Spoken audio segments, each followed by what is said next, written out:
بسم اللہ الرحمن الرحیم والسماء ذات البروج واليوم الموعود وشاهد ومشهود قتل أصحاب الأخدود النار ذات الوقود إذ هم عليها قعود وهم على ما يفعلون بالمؤمنين شهود وما نقموا منهم إلا أن يؤمنوا بالله العزيز الحميد الذي له ملك السماوات والأرض والله على كل شيء شهيد۔ سورۃ البروج مکی صورت ہے۔ قسم ہے مضبوط قلعوں والے آسمان کی، اس دن کی جس کا وعدہ کیا گیا ہے، اور دیکھنے والے کی اور دیکھی جانے والی چیز کی، کہ مارے گئے گھڑے والے، اس گھڑے والے جس میں خوب بھڑکتے ہوئے ایندھن کی آگ تھی، جبکہ وہ اس گھڑے کے کنارے پر بیٹھے ہوئے تھے، اور جو کچھ وہ ایمان لانے والوں کے ساتھ کر رہے تھے اسے وہ دیکھ رہے تھے۔ یہاں پر سورۃ البروج میں ایک واقعے کی طرف اشارہ ہے۔ روایات میں اس سے متعلق 2 سے 3 واقعات بتائے جاتے ہیں کہ یہ اصحاب الاخدود کیا تھے اور یہ گھڑوں میں آگ جلا کر ایمان والوں کو پھینکنے کا کیا واقعہ تھا۔ ان میں سے ایک واقعہ حضرت صہیب رومی رضی اللہ عنہ سے، انہوں نے روایت کیا ہے نبی صلی اللہ علیہ وسلم سے کہ ایک بادشاہ کے پاس ایک جادوگر تھا۔ اس جادوگر نے اپنے بڑھاپے میں بادشاہ سے کہا کہ کوئی ایسا لڑکا مجھے دے دو کہ جسے میں یہ جادو سکھا دوں، اور بادشاہ نے ایک لڑکے کو اس کے لیے، وہ لڑکا ساحر کے پاس آتا جاتا اور جادو سیکھتا، لیکن اس کے ساتھ ساتھ اس کی ملاقات ایک راہب سے بھی ہوئی جو عیسائیت جس کا مذہب تھا۔ وہ اس سے ملنے لگا اور اس کی باتوں سے متاثر ہو کر ایمان لے آیا، یہاں تک کہ وہ اس کی تربیت سے صاحب کرامت ہوا۔ وہ اندھوں کو بینا اور کوڑیوں کو تندرست کرنے لگا۔ جب بادشاہ کو یہ بات معلوم ہوئی کہ لڑکا توحید پر ایمان لے آیا تو اس نے سب سے پہلے راہب کو قتل کیا اور پھر اس لڑکے کو قتل کرنا چاہا، لیکن جب اس کو قتل کرنے لگا تو کوئی بھی طریقہ کارگر نہ ہوا، کوئی بھی ہتھیار کام نہ آیا۔ اس پر اس لڑکے نے کہا اگر تم مجھے قتل کرنا چاہتے ہو تو ایک مجمع عام لگاؤ اور اس میں یہ کہہ کر بسم رب الغلام، اس لڑکے کے رب کے نام پر کہہ کر مجھے تیر مارو تو میں مر جاؤں گا۔ چنانچہ بادشاہ نے ایسا ہی کیا اور لڑکا مر گیا۔ اس پر لوگ پکار اٹھے کہ ہم اس لڑکے کے رب پر ایمان لے آئے، اور بادشاہ اس چیز پر غصے میں آ گیا کہ جس چیز کو وہ ختم کرنا چاہتا تھا وہ اس کی موت کے بعد سے سب لوگ پر لے آئے۔ ایسے میں بادشاہ نے غصے میں سڑکوں کے کنارے گڑھے کھدوائے اور ان میں آگ بھروائی، اور جو جو ایمان لایا ان سب لوگوں کو زندہ اس آگ میں پھینک دیا گیا۔ روایت میں آتا ہے کہ سب اہل ایمان، ان میں سے کوئی بھی اپنے ایمان سے نہیں پھرا، اور ہزاروں کی تعداد میں، ایک روایت میں 20,000 اور ایک روایت میں 40,000 لوگوں کا ذکر آتا ہے جنہیں ان کے ایمان کی بنیاد پر زندہ آگ کے گڑھوں میں گرا دیا گیا۔ اور اس میں آتا ہے کہ ایک عورت جس کا دودھ پیتا بچہ اس کے ساتھ تھا، آگ میں کودتے ہوئے جب وہ اپنے بچے کی وجہ سے تھوڑا سا ہچکچائی تو اللہ سبحانہ وتعالیٰ نے اس کے بچے کو قوت گویائی دی، اور وہ اپنی ماں سے بولا کہ گھبراؤ نہیں اور کود جاؤ، اور وہ بھی اس آگ میں کود گئی۔ اسی طرح ایک اور واقعہ جو ابن عباس نے روایت کیا ہے جس کے بارے میں آتا ہے، یمن کا بادشاہ طوبان ایک دفعہ مدینہ گیا اور وہاں اس نے یہودیوں سے متاثر ہو کر دین یہود قبول کر لیا، اور بنی قریظہ کے 2 یہودی عالموں کو اپنے ساتھ لے گیا اور بڑے پیمانے پر یہودیت کی اشاعت کی۔ اس کا بیٹا جب ذو نواز اس کا جانشین ہوا تو اس نے نجران پر موجود عیسائیوں پر حملہ کیا اور یہ چاہا کہ عیسائیت کو ختم کر دے اور ان سب کو زبردستی یہودی کرنا چاہا۔ یہ لوگ عیسائیت کے دین پر قائم تھے اور انہوں نے یہودیت کو قبول کرنے سے انکار کر دیا۔ اس پر ذو نواز نے بکثرت لوگوں کو گڑھوں میں پھینکوا کر جلا دیا اور بہت سو کو قتل کیا، اور مجموعی طور پر 20,000 آدمیوں کو مار دیا۔ چونکہ وہ ایمان کو اپنے نہیں بدلے عیسائیت پر قائم رہنا چاہتے تھے تو اس نے ان کو آگ کے گڑھوں میں پھینک دیا۔ ان واقعات ہی کی طرف اشارہ ہے جو اللہ سبحانہ تعالیٰ یہاں فرما رہے ہیں کہ قسم ہے مضبوط قلعوں والے آسمان کی اور اس دن کی جس کا وعدہ کیا گیا، یعنی قیامت کے دن کی، دیکھنے والے کی اور دیکھی جانے والی چیز کی، یعنی اس سے مراد وہ واقعہ بھی ہے کہ جو اس ٹائم میں ہو رہا تھا اس کے حوالے سے۔ مارے گئے گڑھے والے، قتل اصحاب الاخدود، جس میں خوب بھڑکتے ہوئے ایندھن کی آگ تھی جبکہ وہ اس گڑھے کے کنارے پر بیٹھے ہوئے تھے، یعنی وہ لوگ جو جلانے پر بیٹھے ہوئے تھے، اور جو کچھ وہ ایمان لانے والوں کے ساتھ کر رہے تھے وہ اسے دیکھ رہے تھے۔ ان اہل ایمان سے ان کی دشمنی اس کے سوا اور کچھ بھی نہ تھی کہ وہ اس اللہ پر ایمان لائے تھے جو زبردست اور اپنی ذات میں آپ محدود ہے، جو آسمانوں اور زمین کی سلطنت کا مالک ہے، اور اللہ سب کچھ دیکھ رہا ہے۔ کس بنیاد پر ان کو جلا دیا گیا؟ یہاں ان کا جرم کیا بتایا؟ ان کا جرم صرف یہ تھا کہ وہ اللہ وحدہ لا شریک پر ایمان لے آئے۔ اس ایمان لانے کی سزا ان کو کیا دی گئی کہ ان کو زندہ جلا دیا گیا۔ ایمان اللہ سبحانہ و تعالیٰ کی طرف سے جہاں ایک بہت بڑا انعام ہے کہ دنیا میں انسان کو ایمان کی نعمت ملے، وہیں ایمان کے ساتھ آزمائش شرط ہے۔ اللہ سبحانہ و تعالیٰ اپنے بندے کا ایمان جانچنے کے لیے اسے ضرور کسی آزمائش سے گزارتا ہے، اور حدیث کی روح سے ہمیں معلوم ہوتا ہے کہ ہر شخص اپنے ایمان کے مطابق آزمایا جاتا ہے۔ جس کا ایمان جتنا زیادہ ہوتا ہے اس کی آزمائش بھی اتنی ہی ہوتی ہے۔ لہٰذا ایک حدیث میں نبی صلی اللہ علیہ وسلم نے فرمایا سب سے زیادہ آزمائشیں انبیاء پر آتی ہیں، چونکہ ان کا ایمان سب سے زیادہ ہوتا ہے، تو سب سے زیادہ وہ آزمائے جاتے ہیں، اور پھر اس کے بعد ان کے بعد کے لوگ، ان کے بعد کے فالوورز، اور پھر اس کے بعد کے، اور پھر اس کے بعد کے۔ جیسے جیسے ایمان کا درجہ کم ہوتا ہے آزمائشیں بھی کم ہوتی ہیں۔ اللہ سبحانہ و تعالیٰ کا بہت احسان ہے ہم سب پر کہ اللہ تعالیٰ نے ہمیں ایمان جیسی نعمت دی، اور اس کے ساتھ اللہ کا احسان کہ اللہ نے ہمیں ایسی کسی آزمائش میں نہیں ڈالا۔ ہم میں سے کوئی ایسا نہیں ہے کہ جس کو ایمان لانے کے سبب ایسی آزمائش سے گزرنا پڑا ہو، خدا نخواستہ۔ اور اگر ہم صحابہ کی زندگیوں کا بھی جائزہ لیں تو اللہ کا احسان ہے کہ اللہ نے ایسی کسی آزمائش سے نہیں گزارا۔ ہم میں سے ایسا کوئی نہیں ہے جسے کلمہ طیبہ پڑھنے پر اسے اس کے گھر سے نکالا گیا ہو، کوئی ایسا نہیں کہ جسے نماز پڑھنے پر مارا پیٹا جاتا ہو، یا اللہ سبحانہ تعالیٰ کی اطاعت کرنے پر جسے گالیاں دی جاتی ہوں، جس پر ظلم کیا جاتا ہو۔ یہ اللہ کا ہم پر بہت بڑا احسان ہے۔ اس کے باوجود ہم اس ایمان کی کتنی قدر کرنے والے ہیں، ہم اس ایمان کو کتنا بڑھانے والے اور محفوظ کرنے والے ہیں۔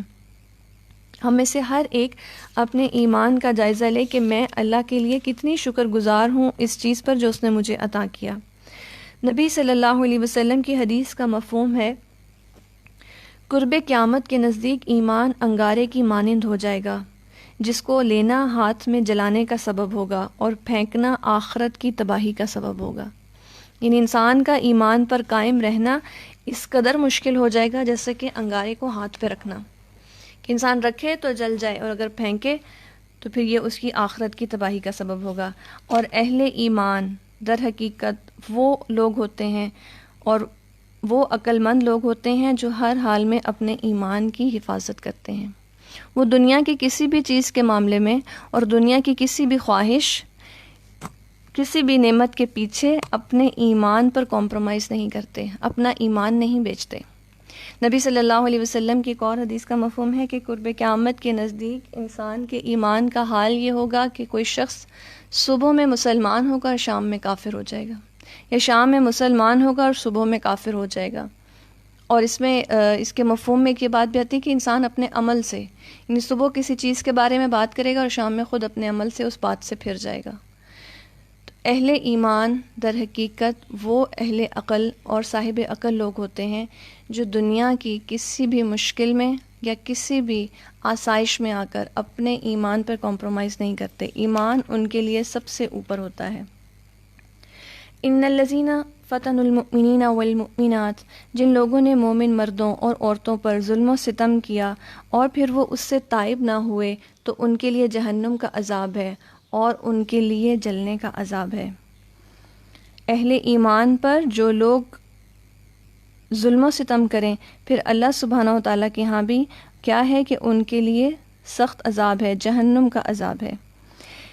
یزید بن شجرہ کہتے ہیں کہ جہنم میں کنویں ہیں، اور ہر کنویں میں سمندر کی ساحل کی طرح ساحل ہیں جن میں کیڑے مکوڑے اور سانپ ہیں۔ یہ کیڑے مکوڑے اور سانپ بغتی اونٹوں کی طرح ہیں، اس میں سیاہ خچروں کی طرح بچھو ہیں، بہت بڑے بڑے۔ جہنم والے جب آگ میں کمی کا سوال کریں گے کہ ہماری آگ کم کر دی جائے، تو ان سے کہا جائے گا ساحل کی طرف جاؤ۔ جب وہ وہاں جائیں گے تو کیڑے مکوڑے ان کے ہونٹوں اور پہلوؤں سے ان کو پکڑ لیں گے، اور ان میں سے جن جگہوں پر اللہ چاہے گا سب سے کھال اتاریں گے۔ پھر وہ جہنمی واپس آئیں گے اور تیزی سے آگ کی طرف کود پڑیں گے، یہاں تک کہ ان پر خارش مسلط کر دی جائے گی۔ ان میں سے جب کوئی شخص اپنے جسموں کو کھجائے گا تو اس کی ہڈی ننگی ہو جائے گی۔ اس سے کہا جائے گا اے فلاں، کیا تمہیں اس سے تکلیف ہو رہی ہے؟ وہ کہے گا ہاں۔ تو اس کو کہا جائے گا کہ یہ اس وجہ سے ہے کہ تم مومنوں کو تکلیف پہنچاتا تھا۔ جب کوئی شخص اپنی مرضی، اپنا آپ، اپنا جسم، اپنی صلاحیتیں، اپنا سارے کا سارا وجود اللہ کے آگے چکا دیتا ہے، اللہ کی بندگی میں لے آتا ہے، ایسا شخص اللہ کو اس قدر محبوب ہے کہ اللہ پھر اس کی عزت، اس کی جان، اس کے ایمان، ہر چیز کی حفاظت فرماتا ہے۔ پہلا سٹیپ ہمیں لینا ہے۔ لوگ اہل ایمان، ایسے لوگ اللہ کو کتنے محبوب ہیں کہ اللہ قیامت کے دن خود بدلہ لے گا۔ وہ دنیا میں بدلہ لینے کے لیے نہیں لوگوں کے پیچھے پڑتے، وہ صبر کے ساتھ ہر مشکل کو برداشت کرتے ہیں، اس یقین کے ساتھ کہ ان کا رب خود ان کے معاملے کے بارے میں فیصلہ فرمائے گا۔ اور پھر اللہ ایسے لوگ جو اللہ کے محبوب ہوں اور جن کے لیے اللہ محبوب ہو، تو پھر ایسے لوگوں کو اذیت دینے والے، جو شخص بھی پھر ان کو اذیت دے، ان پر ظلم کرے، وہ اللہ کے ہاں عبرتناک انجام پانے والے ہیں۔ بے شک وہ لوگ جو ایمان لائے اور انہوں نے اچھے عمل کیے، ان کے لیے باغات ہیں جن کے نیچے نہریں بہتی ہوں گی۔ یہ ہے بڑی کامیابی۔ ان بطش ربک لشدید، در حقیقت تمہارے رب کی پکڑ بہت سخت ہے۔ وہی پہلی بار پیدا کرتا ہے اور وہی دوبارہ پیدا کرے گا۔ وہو الغفور الودود، وہ بخشنے والا ہے اور محبت کرنے والا ہے۔ ذو العرش المجید، عرش کا مالک ہے، بزرگ و برتر ہے، اور جو کچھ چاہے، جو اللہ چاہے وہ کر ڈالنے والا ہے۔ کیا اور سمود کے لشکروں کی، جنہوں نے کفر کیا ہے اور وہ جھٹلانے میں لگے ہوئے ہیں، حالانکہ اللہ نے ان کو گھیر رکھا ہے۔ بلکہ یہ قرآن بلند پایا ہے، اس لوح محفوظ میں ہے جو محفوظ کی گئی ہے۔ لوح محفوظ جس میں قرآن لکھا گیا، یعنی اللہ تعالیٰ نے وہاں پر قرآن کو لکھا اور اس کو کوئی نہیں بدل سکتا۔ لہٰذا انسان قرآن اور اس کے احکامات کو بدلنے کی نہ سوچے، بلکہ وہ اپنے آپ کو بدلنے کی کوشش کرے۔ ان آیات کے ترجمے کو ذہن میں رکھتے ہوئے ان کی تلاوت سنتے ہیں۔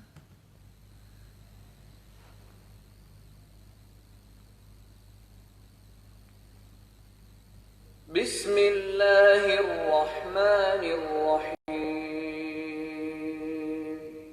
والسماء ذات البروج واليوم الموعود وشاهد ومشهود قتل أصحاب الأخدود النار ذات الوقود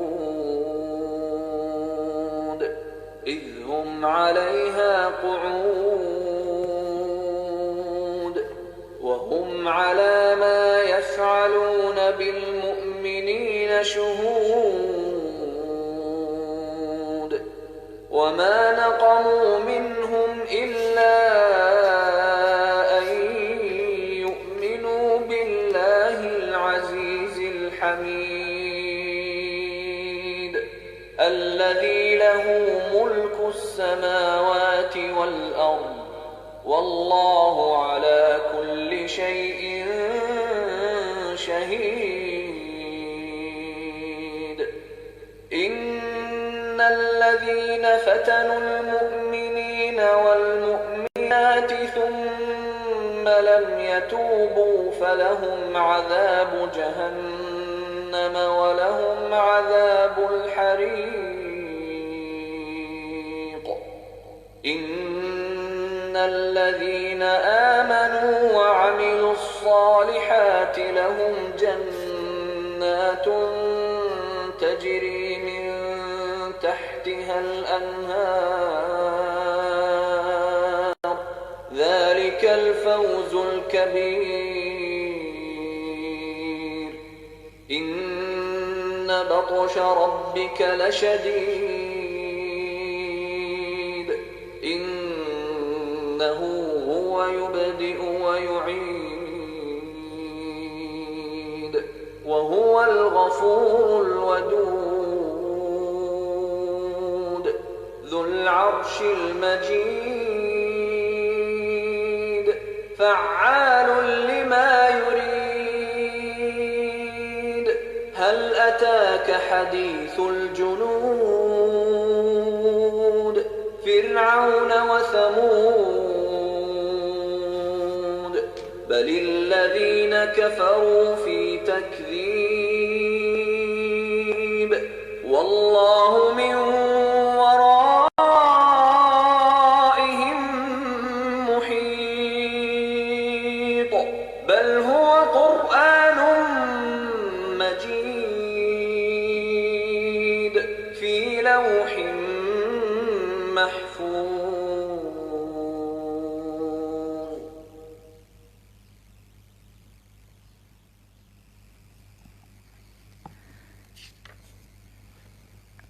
حضرت خباب بن ارت، ان صحابی کے بارے میں کچھ ایک دو واقعات میں بتاؤں گی انشاءاللہ، اس حوالے سے کہ اللہ سبحانہ و تعالیٰ جن کو ایمان کی نعمت دیں تو پھر آزمائش لازم ہے.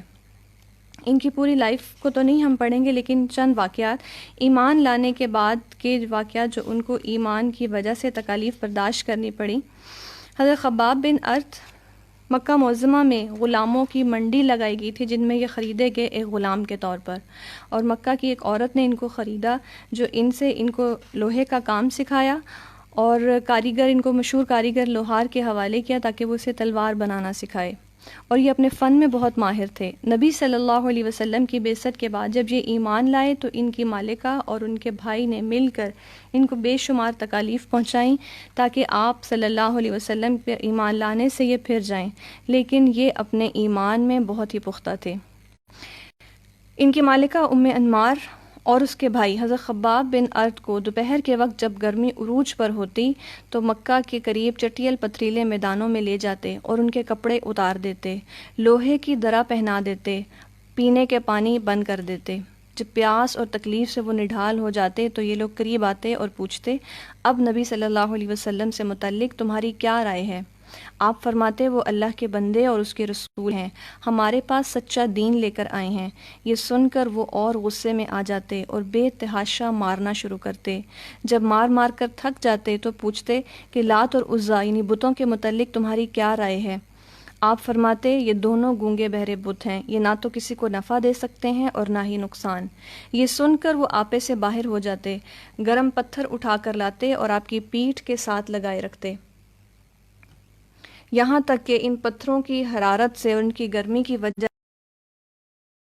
سے چربی اور خون بہنے لگتا. ام انمار جو ان کی مالکہ تھی وہ اپنے بھائی سے بھی کم نہ تھی ان پر ظلم کرنے کے حوالے سے. ایک دفعہ اس نے نبی صلی اللہ علیہ وسلم کو حضرت خباب سے باتیں کرتے دیکھا تو غصے سے بھر گئی، اور پھر اس نے اپنا معمول بنا لیا کہ وہ ہر دوسرے تیسرے ناتی لوہے کی بھٹی سے گرم سلاخ نکالتی اور اس سے حضرت خباب کے سر کو داغ دیتی، جس سے آپ بے ہوش ہو جاتے، اور ایسے میں آپ کی زبان سے ام انمار اور اس کے بھائی کے بارے میں بد دعا نکلتی. اور مکہ میں رہنے کے دوران حضرت خباب نے ان تکالیف کو برداشت کیا. آخر کار انہوں نے مدینہ کی طرف ہجرت کی. نبی صلی اللہ علیہ وسلم کے بعد حضرت عمر بن خطاب کے دور میں ایک دفعہ حضرت عمر بن خطاب نے ان کو اپنی جگہ پر بٹھایا اور فرمایا، تمام صحابہ میں آپ یا حضرت بلال اس بات کے حقدار ہیں کہ ان کو اس مسند پر بٹھایا جائے. پھر آپ نے مشرکین کے ہاتھوں پہنچنے والی تکالیف کی رودات سنانے کا مطالبہ کیا تو حضرت خباب جواب دینے میں ہچکچائے. جب حضرت عمر نے اصرار کیا تو حضرت خباب نے اپنی پیٹھ سے چادر ہٹائی تو حضرت عمر ان کے جسم پر زخموں کے نشان دیکھ کر حیران رہ گئے اور پوچھا، یہ اتنے گہرے زخم کیسے آئے؟ حضرت خباب فرمانے لگے، مشرکین لوہے کی چادر گرم کرتے، جب وہ انگارہ بن جاتی تو میرے کپڑے اتار کر مجھے پیٹھ کے بل اس پر گھسیٹتے، جس سے میرے بدن کا گوشت پیٹھ کی ہڈیوں سے الگ ہو جاتا، آگ وہ خون اور پانی بجھاتا جو میرے بدن سے نکلتا۔ اور یہ آزمائشیں ان کی زندگی میں مکی دور تک رہی تھیں۔ اس کے بعد جب حضرت خباب کو آخری دور میں اللہ سبحانہ و تعالیٰ نے رزق کے حوالے سے بہت فراوانی دی، اس کے باوجود ان کے نفس کے زہد اور تقوی کا یہ عالم تھا کہ وہ مال کو اپنے تک نہیں رکھتے تھے۔ انہوں نے اپنے گھر کا ایک حصہ ایسا بنا رکھا تھا جہاں وہ اپنا سارا مال رکھ دیا کرتے۔ مسکین اور ضرورت مند لوگوں کو معلوم ہوتا تھا اور ان کو کسی کی اجازت کی ضرورت نہ ہوتی تھی۔ جس شخص کو کچھ ضرورت ہوتی وہ وہاں سے جا کے خود ہی مال لے لیتا۔ آپ کے ساتھی صحابہ بتاتے ہیں کہ جب ہم حضرت خباب کے پاس اس وقت گئے جب آپ مرض الموت میں مبتلا تھے تو ہمیں دیکھ کر وہ کہنے لگے، اس گھر میں میرے پاس 80,000 درہم ہیں، اللہ کی قسم میں نے کبھی ان کو نہیں چھپایا اور نہ میں نے کسی سائل کو محروم واپس لوٹایا۔ یہ کہہ کے وہ زار و قطار رونا شروع ہو گئے۔ ہم نے پوچھا، آپ روتے کیوں ہیں؟ فرمایا، میں اس لیے روتا ہوں کہ میرے بہت سے ساتھی اس دنیا سے اس حالت میں چلے گئے کہ انہیں دنیاوی مال و متاع سے کچھ بھی نہ ملا تھا، اور مجھے یہ مال مل گیا ہے۔ مجھے ڈر ہے کہ یہ مال کہیں میرے نیک اعمال کا بدلہ نہ ہو اور میں آخرت میں محروم نہ رہ جاؤں۔ یہ ہیں وہ نیک لوگ، صراط الذین انعمت علیہم، جن پر اللہ نے انعام کیا، رضی اللہ عنہم ورضوا عنہ، کہ جو دنیا میں نعمتیں پا کر اس چیز پر فکر مند رہتے تھے کہ کہیں ایسا تو نہیں کہ نیک اعمال کا بدلہ دنیا میں ہی مل رہا ہے اور ہم آخرت میں محروم نہ ہو جائیں۔ اور ہم جب ایمان لاتے ہیں یا کوئی نیک کام کرتے ہیں، ہم فوراً ہی اللہ سے ریوارڈ چاہنے لگتے ہیں، اور جب ہمیں اپنی مرضی کا اپنا مطلوبہ ریوارڈ نہیں ملتا تو ہم پلٹ کر اللہ ہی سے شکوہ کرنے لگتے ہیں کہ ہم نے تو یہ اور یہ کیا اور ہم تو یہ اور یہ نیکی کے کام کر رہے تھے، تو اللہ نے ہماری کیوں نہیں سنی، اللہ نے ہمیں کیوں نہیں کچھ دیا۔ تو دنیا کی نعمتیں جہاں نعمتیں ہیں وہیں پر وہ آزمائشیں بھی ہیں۔